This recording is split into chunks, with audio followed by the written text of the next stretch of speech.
Some heavy crosswinds and one mistake causes a massive crash in the Tour de Hongrie Stage 2 before a big bunch sprint once again. We're going from Veszprém to Siófok. We've left Budapest yesterday and now we're around Lake Balaton, finishing south of that with a flat sprint. A couple of more hills than yesterday, but still, it's going to be a big sprint for the Bauhauses, Groenewegens of the world. But another opportunity for the local teams to get in the breakaway when the race started, of course. Little trek for Teudenberg, Red Bull Bora Hansgrohe. Van Poppel is now in the leader's jersey, and Astana for Malocelli, even UAE for Milano. Frankly, they don't want anyone too many riders going in the breakaway except from the local teams or move from Flanders Baloise, and indeed that is what happens. The break pretty much just goes straight away, the guys that wanted to be in it. So Mr. Pelican is in once again. You see Kirsch marshalling, checking who's going in this breakaway, and we have those GPM sprints on top of the little towns, which is pretty nice. So good weather, a little bit hazy.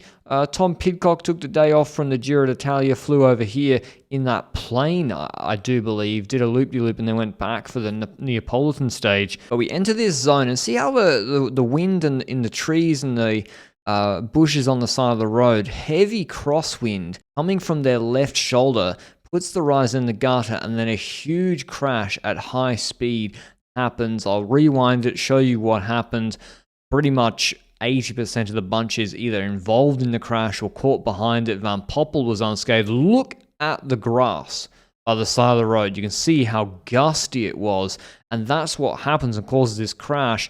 The Flanders guys, they're trying to create an echelon, which is fair enough. Van Poppel's there, crosswind splits are about to happen, and then I'm not sure the Red Bull Bora Hansgrohe rider if it's Masiuk, but he gets his wheel caught, or he goes into the gravel and then tries to steer back in. Tries to steer back in and then isn't able to, and then basically, comes down in front of the peloton. And then Pablo Torres is this UAE rider here. Now, I believe he suffered a concussion from what I read, but is otherwise okay. But he goes down so hard, he just goes pile-driven straight into the ground face first.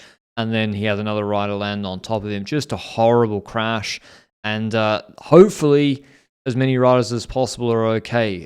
Frederick Vandal, I believe, was heavily involved. Hope he's okay and they all can recover soon. Never nice to see, but the race goes on. Jaco Alula controlling again, I think, with Wiggins for the sprint of Dylan Groenewegen, the Dutch natty champ. We have some more crosswind action, but Van Poppel, he's lost Welsford. He's lost half his team, and he's having to sort of stay in position himself the whole of this final, despite there being some crosswinds in and out of these villages. The breakaway was on about a minute with 47 k's to go, and we see actually the UAE team Emirates with Rui Oliveira, Van Poppel, Jaco, and Milano shouting, trying to split it once again. I think Milano was a little bit cooked, and that's why Oliveira stops. Astana were behind. Well, Valshad was pulling to make it, and then Astana take over, actually. And this doesn't go anywhere, but you can see the trees, how the leaves are blowing. There was heavy crosswind, but after that shenanigans, everyone pretty much accepts that we are going to go to a sprint, and that's what happens. The breakaway is pretty much caught at 30 k's to go. Balas Rosa, the last rider in that breakaway, Jaco, Q365, Astana, we're all at the front to make sure that when that break is caught, there aren't any new anticipation moves. The fire hydrant or the fire brigade are out. I think it was a little bit, it wasn't that warm. I mean,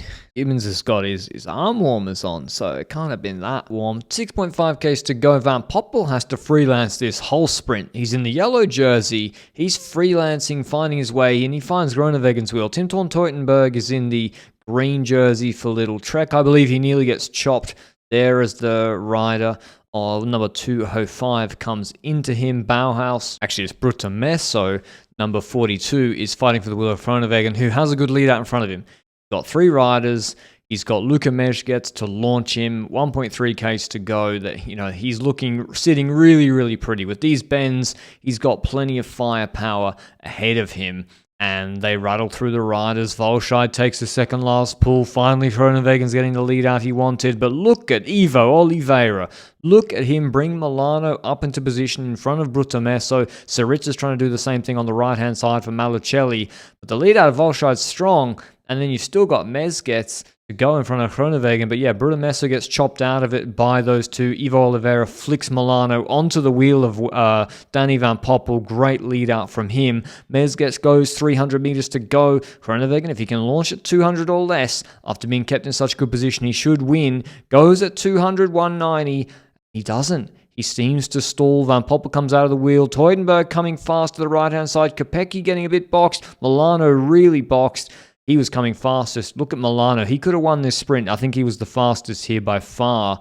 And yeah, Groenewegen just not quick enough. But Milano makes a big mistake here. He puts his wheel to the left side of Van Poppel. If he keeps his wheel open to the right side, he wins this sprint. But because he goes left and then Groenewegen sprints left and then there's the concertina effect, Van Poppel's in the wheel and Van Poppel boxes him. Milano's now boxed. He couldn't open to that right-hand open space where Teudenberg opened. If he was where Teudenberg was, Milano wins. So got boxed in. Van Poppel, though, really, really impressive to win 2 days in a row. Today, just a straight-up sprint with no lead-out. Does the lead-out himself using the Jayco train ahead of Groenewegen, then Teudenberg. It was Kopecky, then Milano, Brutamesso. I think this top 10 needs to be updated. But here's what Van Poppel had to say after the stage again. Van Poppel, congratulations, the second victory, but I guess it's a bittersweet day for the team. You lost half of your team, so what are the emotions right now? Yeah, of course. I just hear one guy went away with the helicopter, so that's really a pity.